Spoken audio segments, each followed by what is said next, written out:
Kita ke sorotan lainnya. Dinas Ketahanan Pangan Kota Makassar menggelar pengujian sampel pangan segar di pasar tradisional. Pengujian dilakukan untuk memastikan keamanan pangan yang beredar dan dikonsumsi masyarakat. Dinas Ketahanan Pangan Kota Makassar menggelar kegiatan pengawasan dengan pengambilan dan pengujian sampel bahan pangan di pasar tradisional. Pengujian kali ini digelar di Pasar Balang Tonjong, Kota Makassar. Petugas mengambil sejumlah bahan pangan untuk kemudian dilakukan pengujian di laboratorium. Kegiatan ini untuk memastikan keamanan pangan yang beredar dan dikonsumsi oleh masyarakat. Ini tujuannya kita untuk mencakup semua lingkup pasar yang ada di Kota Makassar, termasuk pasar-pasar kecil seperti di Balang Tonjong ini.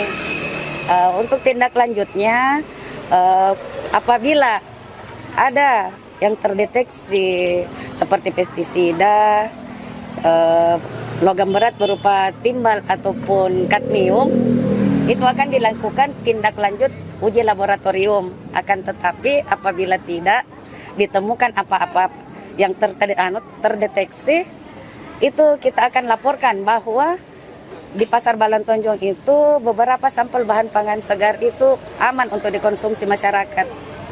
Nantinya hasil pengawasan dan pengambilan sampel ini akan jadi bahan evaluasi. Selain itu, Dinas Ketahanan Pangan Kota Makassar akan lakukan pembinaan bagi pelaku usaha agar menjaga kualitas dan keamanan bahan pangan. Rama Pratama, Kompas TV Makassar, Sulawesi Selatan.